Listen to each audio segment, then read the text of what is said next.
Assalamualaikum warahmatullahi wabarakatuh. Saya Muhammad Arif Fadila dari kelompok 2 MKO AM 4C Malam ingin menjelaskan tentang teori keputusan.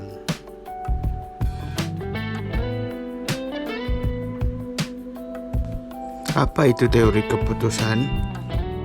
Teori keputusan adalah salah satu bentuk perbuatan berpikir dan hasil dari suatu perbuatan itu disebut keputusan. Pengambilan keputusan dalam psikologi kognitif difokuskan kepada bagaimana seseorang mengambil keputusan.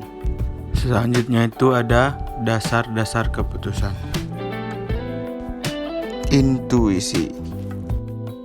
Intuisi keputusan yang diambil berdasarkan intuisi atau perasaan lebih bersifat subjektif, yaitu mudah terkena sugesti, pengaruh luar, dan faktor kejiwaan lain. Sifat subjektif dari keputusan intuitif ini terdapat beberapa keuntungan.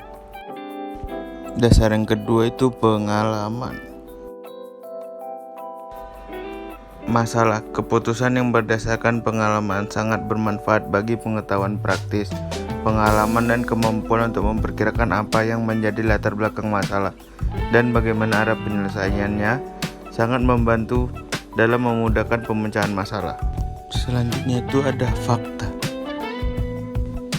Keputusan yang berdasarkan sejumlah fakta, data, atau informasi yang cukup itu memang merupakan keputusan yang baik dan solid.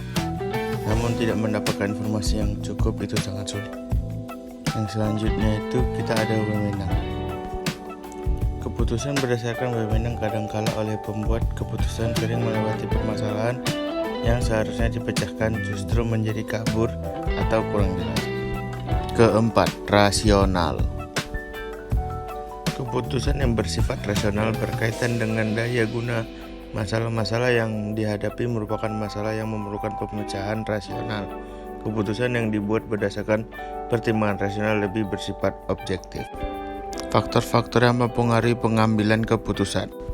Yang pertama itu hal-hal yang berwujud maupun tidak berwujud, yang emosional maupun yang rasional perlu diperhitungkan dalam pengambilan keputusan.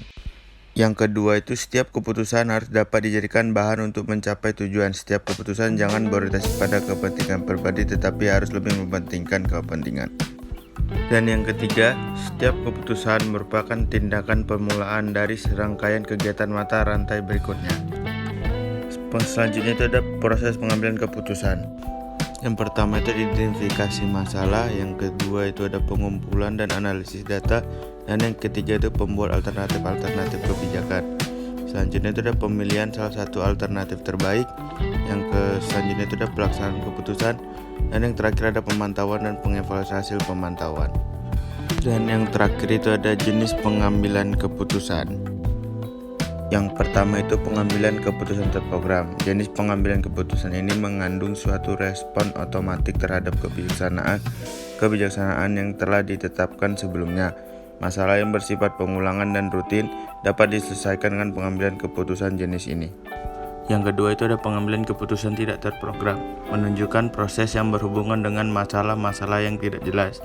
Dengan kata lain, pengambilan keputusan jenis ini meliputi proses-proses pengambilan keputusan untuk menjawab masalah-masalah yang kurang dapat didefinisikan.